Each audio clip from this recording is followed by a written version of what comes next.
Welcome to Unfiltered Growth. Real Talk on Trends and Strategies. This podcast is your weekly dose of reality-checked wisdom As we explore the intersection of entrepreneurship, marketing, culture, business, and innovation.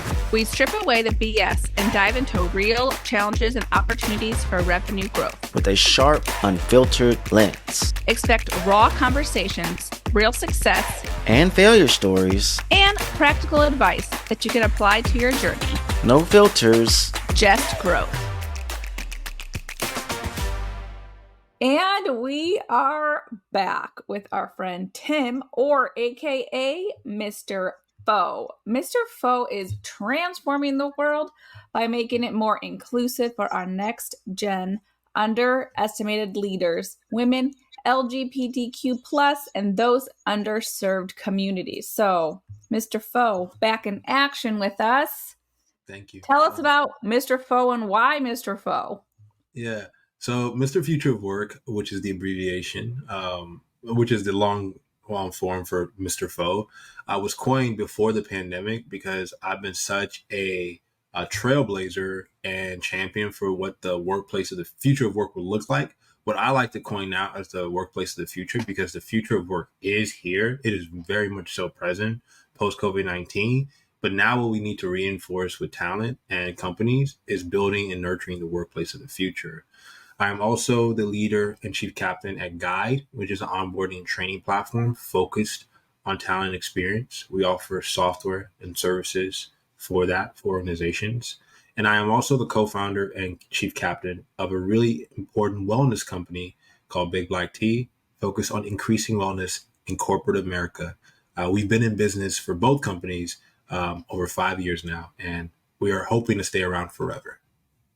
And you're so spot on with like the future of work is now, especially when it comes to the quote unquote hot topics that a lot of people talk about with DEIBA and just how to create a better inclusive environment at work. And I'm going to ask you a question about that because I feel that your heart is really within that talent experience and really all the businesses that you have. So some businesses need to get with it. And what can you instill in them to help their talent experience become more inclusive and especially, or even create a better DEIBA experience within their organization? Yeah, I think with DEIBA, what you really need to fundamentally do if you are starting a business right now in this era, you need to actually make it an inherent part of your cultural psyche. And I'll repeat that. You need to make DEIBA an inherent part of your cultural psyche that influences everything from resourcing vendors, right? Because we all have vendors that make our business and services happen, to also informing products that you build. And then behind that, hiring talent, right? That will help you scale or maintain the success of those products. DEIBA is not an inherent part of 80% of company cultures. Like, it is just not. It's not inherent. Most companies that are started, at least in my field of high technology, that were started in the 90s, were started with the intention of building machines, not DEIBA-centric cultures. Machines from Amazon, right, to Facebook later on in the early 2000s. It was focused on building a machine of a business, and they built machines, incredible machines. But if you are truly building a culture now, DEIBA is at the heart of your cultural psyche. It has to be. If you really want to be successful, dynamic, and adaptive over time. And a good example of this with us at Guide and Big Black Tea is, man, the people that I look around that build our products very evidently are very multicultural in identity. I'm really big on that because neurodivergence comes from anywhere, right? No matter the skin tone. And, we want to work with anyone. I also am very mindful of it when it comes to vendors. When I'm thinking about vendors, ensuring that we don't have an overconcentration of certain vendors in our portfolio or that we're contractually working with that are just one ethnicity or, identity. We don't want that. It's also why we tap into Fiverr, right? It's why we tap into local vendors. We really explore. We go through a process of saying who would be the best, right? And factoring the diversity, right? Inherently, it's it's how I think inherently as a leader, because I have a multicultural and dynamic identity. It's funny, right? Because people don't realize you don't have to be Asian, or you don't have to be a certain skin tone ethnicity to identify with the culture or even that heritage if you have some sort of meaningful personal connection to it. And for me, I've traveled quite a bit. I grew up in an African home, but I'm also very connected with Hispanic culture, right? I'm multilingual. I'm a polyglot in many ways. So for me, it's really inherent in how I do business, and I believe it shows in our company. Now, what a lot of companies need, and leaders in companies that started, is that they have to actually take away their life of bias and then build their companies. But most people are building companies with their bias coming in. And that's so true. And Troy and I talk about this a lot, that a lot of businesses take their diversity, I say this in quotes because it's on their website, but they don't do anything with it. It's just a checkbox that they have for the government, which sounds very harsh, but that's what some businesses do. Yeah. But besides like hiring diverse people and working with diverse vendors, what businesses really do need to have that continuing education for their leaders, especially, and really everybody. But leaders tend to be less diverse these days. And so they need that continuing education on especially disabilities and microaggressions and so many different things that they need to be inherently aware of, because it can't impact the business, because it's impacting the people that are doing that like hands-on keyboard work for the leaders. Yeah. Speak on it. Speaking on it, right? For real. I think to double tap on that, like, it is my always thing when people are trying to navigate business now in the modern era. I think people just assume it's all figured out already. And we go through the timeline, it's like, yo, you know how long ago civil rights was? Not that long ago. Yeah. And even still, the 60. rights for equality for women to vote and equality for things and certain things that we just saw. Was it just law passed like this week or last week about not requiring NDAs anymore for certain components for businesses and stuff? Like, there's so many passive aggressive things people have to navigate for so long. And we just think, oh, it's cured. It's fixed. It's non-compete right there. Yeah, non-compete. Non-compete. Yes, non-compete. Right, can be non-compete. So there's two things for that can also be I know you're not a DEIBA-centric company. Non-competes, right? Saying, like, for example, certain people cannot, or even all people, right? So you're limiting the potential of, let's say, some sort of ethnicity, or all people in your companies of any ethnicity, to potentially find other means of, earning income, right? So you're already limiting how much they can earn because they're working in your company, which is like, well, why can't they have other gigs? Right? How would it be competing with yours? Right? And I get it, but like, that's like very prohibitive, right? It's very already scarcity mindset. And anything that has a lot of scarcity mindset to it, it debilitates DEIBA-like cultures, if you think about it, right? If you're saying that you're working in this company, and while you're working in this company, you cannot do anything, right, that mirrors what my service or company is. And when we think about it, every company tries to be an Amazon. They try to actually have their hats in multiple things, right? So it's like, you're a podcast company, but now you're saying that you're a speaking company because, you have podcast, you're referring to people to podcasts, and then they're speakers. So if I wanted to start my own events company, am I like competing with you? It's like, oh no, we're doing that too because we get these. So it's like, no, like you're just like trying to limit my earn, right? And then another thing is the whole referral thing that Google used to do, right? Refer the people that to work within us. Those are prohibitive of DEIBA, right? Because what people start to do is they start hiring people that are like them, not that are different from them, right? So you're starting to see a convergence of people with the similar mindsets. And that's truly limiting. And I had a friend actually post about this on LinkedIn, and it's kind of the this is probably not going to, people are probably not going to agree with this, but people say like culture fit. You didn't get this job because culture fit. But if everybody's the same, you're not going to grow and there's not going to be differences in your business. So that should not be a reason just because you're not going to grow. You're not going to get diverse, especially if your values are in diversity. Yeah. And we also always say, inclusion drives innovation. And if you want to be innovative so badly, of course, if you could figure it out yourself, you would have. But if you haven't, you wouldn't be hiring people. And then you hire the same mindset, keeping the same pattern and complaining, why is it not working? Well, we don't want to have this. Well, why? What biases do you have? But I think these are the conversations people struggle with, whether they're trying to get a job, they're trying to get clients, they're trying to get investors, especially if you're a person of color, underrepresented individual or group. How do you navigate those conversations? How do you take a jab and get another one when you will come with those biases? Like, how do we progress to do that? But the thing I also want to ask you, Tim, when you were listing a lot of things earlier of how detailed and meticulous you are about what vendors you use, how you navigate. I'm going to play devil's advocate and be the villain of this moment. Fuck you, man. What if people are watching, listening, like, well, that just seems like a lot of additional work. Can you prove the ROI of that? What do I do with that? How do I go back to my boss and saying, we got to do all these additional checks? We probably suck at our own systems anyway, up to this point anyway. Yeah. How are we going to apply what you're saying is the more equitable, inclusive, the modern new way to do business when it just feels like a lot of extra work?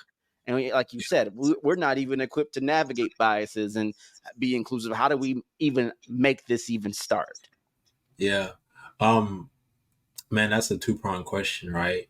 One, I would have to say that it's very simple now in this era. It's not a lot of work, right? To the villain out there that's listening, it's not a lot of work because there are a lot of platforms that have a concentration of diverse talents, right? That could be contractual, that you can contractually engage in as vendors. And that's done all of the work for you. Maybe you can see these platforms such as a Fiverr, which was my favorite, but then there's Upwork, which is a popular one. But then there's others in very different niches. So look for DEIBA-oriented platforms that will bring you that supply of diverse vendor talent, right? Even if you don't have internal systems or checklists set up. And then as you are looking to procure that talent, be very intentional about it, essentially, right? Like, really do your homework and make sure that you're talking to multiple people, multiple different things. And then the former part of that question, I'm interested to know from you, Troy, which part do you think is most important for listeners when it comes to like DEIBA and hiring? I think it's a combination of making sure you have a clear understanding of what each one means. Yeah. I think some people think because they know equality, we got inclusion and equity covered, and they don't even know the difference between the two, right? Yeah. Let's not add even justice and apathy, empathy, and all those other things in there, right? Yeah. So that's one. But I think the other probably more important one, as we know, we have a very diverse base of either professionals or leaders, creators who are watching and listening our show and been a part of our community for some time now, is how do they live into their own identity and truth and be a business and be a creator, because they've subjected themselves to hide in the background, or this might be too bold because they've been told, well, that's, you don't want to make certain people uncomfortable. And yet it's the very people that's making them uncomfortable. Yeah. So I think that's more so, how do you navigate as a person of color in these realms? I think is probably what's screaming out to me. Yeah, no, 100%, Troy. Then on that note, one, I believe that in order to actually succeed now, because I've actually gone through that part of my journey where I was pitching investors left and right for my software company. I'm so happy I've let that period of my life go, because when you look at the 100 top billionaires, if you look at that list on Forbes, look at their profile pictures too. Literally look at that list. They all have something in common. And I'll go ahead and say it. They either come from they come from cisgendered, very patriarchal, industrial families, right? And heritages and approaches. They all look the same, right? And the reality is that I don't want to fit into that system because I didn't inherently, I wasn't born into that system. just based on appearance, right? And definitely based on my identity, because that's deeper than what I look in my tone. So for me, what I really encourage a lot of business owners who are people of color, who have neurodivergent identities, is that you actually really need to start playing your own game, right? And do not be the beggar anymore. One of the things I'm often very tired of and seeing when I look at diversity reports is that, and then when I look at stuff around funding for people of color, it makes it seem as if we are the beggars, that we have to beg for these funds because so little investments are coming to us. And it's not realizing that we are the builders, the tastemakers, the crafters, and the trailblazers. My company, 10 times more innovative than Facebook. My company, 10 times more innovative than Meta or Instagram. What we're thinking and what we will be doing, top notch. You can't even put a valuation to it.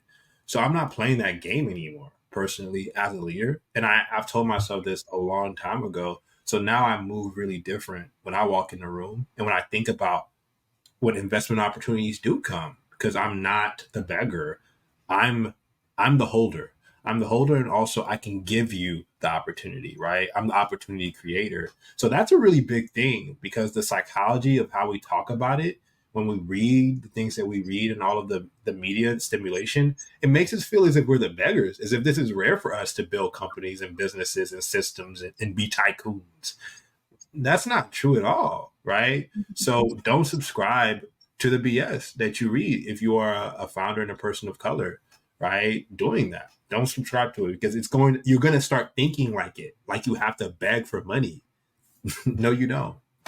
That's my take, Troy and Christina. I just want to sit in your take for like Yeah, 3 seconds for everyone to just be like, Yeah. "Ooh, what a word. What a word." Just like yeah. get the weighted blanket and sit with what Tim just said.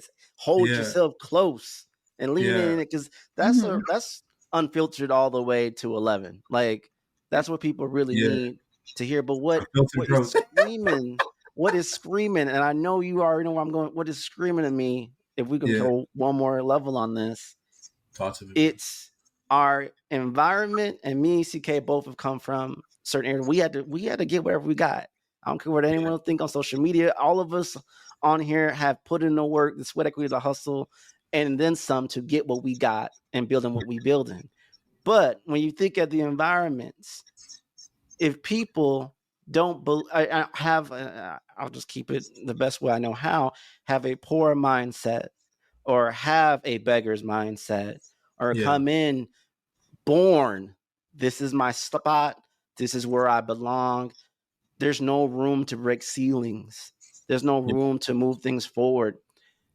What advice would you give a person of color, underrepresented community, anyone who has that from generations passed down, and they have that spark in them, and they're trying to be like you, Tim? They're trying to, how do I get this going? How do I break through that internal ecosystem? Because they already got to face the external stuff.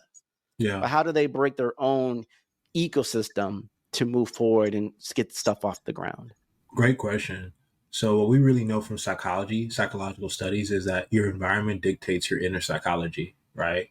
So they need to really shift their environment, and in their environment, they need to actually start placing people like Troy, Christina, Tim, Mr. Foe, and sources of information like Unfiltered Growth, right, in their network, in their aura, in their space, in their orbit, because that's the only way you'll start transforming your inner psychology and your mindset, and shift from scarcity mindset to abundance mindset, and being the crafter, being the tastemaker, the creator, the referral, right? The people that people look at as a reference point.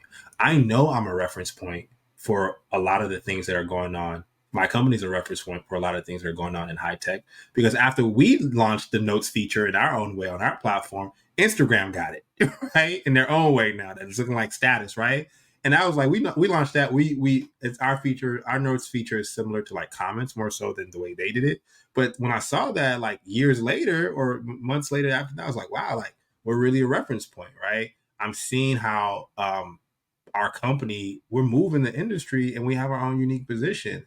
But I'm not comparing myself and my success to that success of people who have built that system. In fact, we have to really start thinking about, once we change our inner psychology, due to changing our environment, how are you creating new systems that people can join in? Because you won't succeed building upon existing systems that we know are very capitalistic intensive, capitalist focused, and are forgetting impact, right? You have to actually build your own systems that are focused on impact, multiculturalism, being a catalyst, right? And actually being the change that you want to see.